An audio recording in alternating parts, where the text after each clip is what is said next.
సంగారెడ్డి జిల్లా పటాన్చెరు నియోజకవర్గంలోని అమీన్పూర్ పెద్ద చెరువు ముంపు బాధితుల జేఏసీ చైర్మన్ చిరునామా సత్యనారాయణ ఆధ్వర్యంలో 30 రోజులు తలపెట్టిన దీక్షలు 20వ రోజుకు చేరాయి.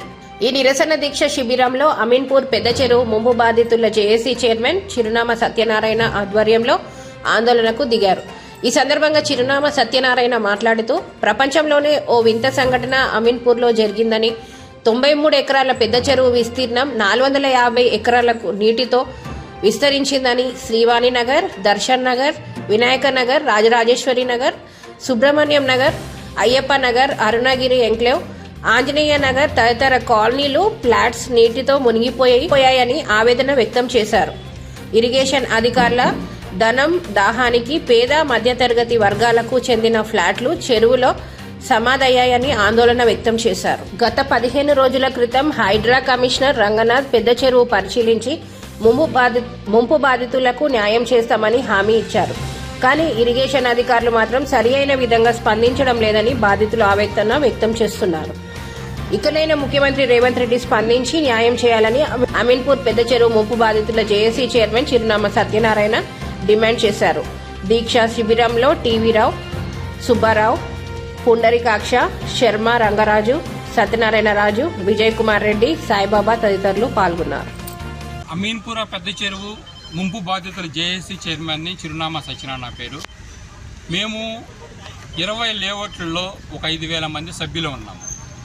మా ఫ్లాట్లన్నింటి కాడ 1986 నుంచి 1980s కష్టార్జితంతో మేము కొనుక్కున్న ఈ ఫ్లాట్లన్నీ కాడ ఆనాడు పెద్ద చెరువు యొక్క విస్తీర్ణము 93.15 ఏకర్ నిజాం ప్రభుత్వం హయాము నుంచి 100 సంవత్సరాల చరిత్ర కలిగిన చెరువు 93.15 ఏకర్ చెరువు. అలాంటిది ఇరిగేషన్ అధికారులు కుట్రపూరితంగా మోసపూరితంగా దీన్ని 460 ఎకరాల్లో నీళ్లు నింపటం మొదలుపెట్టారు. అలుగులు మూసేశారు, తూములు మూసేశారు. హైదరాబాద్ చరిత్రలో అలుగులు తూములు అన్ని శాశ్వతంగా మూసేసిన చెరువు ఏదైనా ఉన్నదంటే అమీన్పుర పెద్ద చెరువు మాత్రమే. ఈ విధంగా మా ప్లాట్లన్నీ మా ఎన్నికల మెట్ట పట్టా భూములు 20 లేఅవుట్స్లో 5,000 మంది సభ్యులు ఉన్నాము. మరియు 2 ఉడా లేఅవుట్ల కాడ ఉన్నాయి, హెచ్ఎండిఏ లేఅవుట్లు ఉన్నాయి. సో వీటిలన్నింటినీ పరిరక్షణ చేయవలసిందిగా రంగనాథ్ గారిని మేము విన్నవించుకోవడం జరిగింది. సార్ వచ్చి చెరువుకు వచ్చి విజిట్ చేసి చెరువును సందర్శించి మా అందరికీ న్యాయం చేస్తానని మాట ఇవ్వడం జరిగింది. కానీ ఈ ఇరిగేషన్ అధికారులు మాత్రము వాళ్ళు చేసిన తప్పిదాలను కప్పిపుచ్చుకోవడం కోసం, గతంలో చేసిన తప్పిదాలను కప్పిపుచ్చుకోవడం కోసం వాళ్ళు నిరంకుశంగా మొండితనంగా వాళ్ళు సహకరించట్లేదు రంగనాథ్ గారికి. సో ఇట్టి విషయాలపై తగిన న్యాయ విచారణ చేసి సరైన న్యాయం చేయాలని ఫ్లాట్ బాధితుల తరఫున జేఏసీ తరఫున మేము కోరుకుంటున్నాం. వినాయక నగర్ అసోసియేషన్ నుంచి నేను ప్రెసిడెంట్గా పనిచేస్తున్నాను. గత 40 సంవత్సరాల మట్టి మేము చూస్తున్నాము. గత 5-6 సంవత్సరాల మట్టి ఈ నీళ్లు ఈ తూములు ఇవన్నీ పూర్తి చేయడం వలన ఈ నీళ్లు బ్యాక్ వచ్చేసి మా ఫ్లాట్లన్నీ మునిగిపోయాయి. మావి ఇంచుమించుగా 250 ఎకరాలు భూమి ఇది. మొత్తం 5,000 మంది ఫ్లాట్లు ఉన్నాయి. ఈ 5,000 ఫ్లాట్లు మునిగిపోవడం వల్ల మేము చాలా రోడ్లు పడాల్సి వచ్చింది. ఆ రోజున మేము చూసినప్పుడు కొనుక్కున్నప్పుడు రిజిస్ట్రార్లు అందరూ వచ్చి మమ్మల్ని దగ్గరుండి చేసి డబ్బులు పెట్టి అన్నీ చేసిన తర్వాత కూడా రోడ్లు వేసుకుని పోల్ చేసి ఎలక్ట్రికల్ పోల్ చేసి అన్నీ వేసిన తర్వాత కూడా ఈరోజు నేను చేశారంటే మాకు చాలా దయనీయంగా ఉంది మా పరిస్థితి అంతా. 5,000 మంది రోడ్డు ఎక్కడం వల్ల మేము నిరసన తెలియపరుస్తున్నాము. అందుచేత మాకు న్యాయం చేయవలసిందని కోరుతున్నాము. గత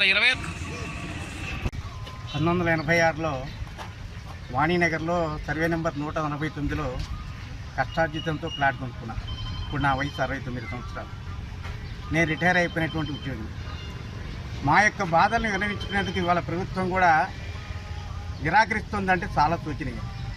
ఈ సందర్భంలో తెలియజేయనిది ఏమనగా సుమారుగా 20 లేఅవుట్లు ఉన్నటువంటి అమీన్పుర పెద్ద చెరువు కింద ఉన్నటువంటి లేఅవుట్లన్నీ కూడా ఇరిగేషన్ డిపార్ట్మెంట్ వాళ్ళ యొక్క తప్పిదం వల్ల 5,000 ఫ్యామిలీస్ వాళ్ళు రోడ్డును పడ్డాయి. అందరూ కూడా చిన్న చిన్న ఫ్యాక్టరీస్లో పనిచేసుకుంటూ కష్టార్జితంతో రిటైర్మెంట్ తర్వాత చిన్న గూడు ఏర్పాటు చేసుకునేటువంటి సంకల్పంతో కొన్నటువంటి ఈ యొక్క ప్లాట్లన్నీ కూడా నీటి మునిగిపోయి ఇవాళ కొట్టుమిట్టాడుతున్నాయి.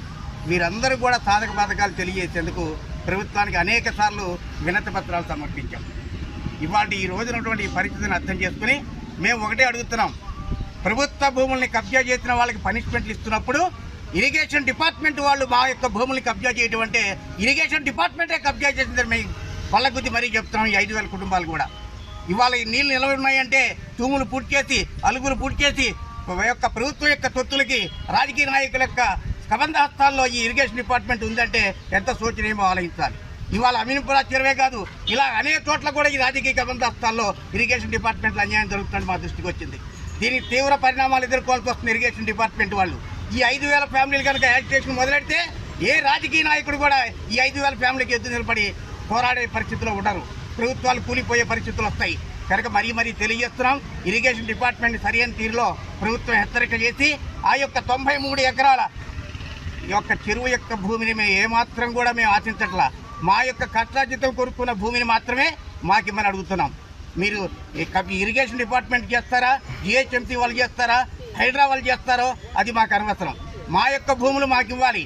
40 సంవత్సరాల క్రితం కొనుక్కునే యొక్క మా భూములు మాకు ఇవ్వాల్సిందిగా మరీ మనవి చేస్తున్నాం. లేని పక్షంలో దీనికి తీవ్ర పరిణామాలు ఎదుర్కోవాల్సిన పరిస్థితులు ఉంటాయని హెచ్చరిస్తూ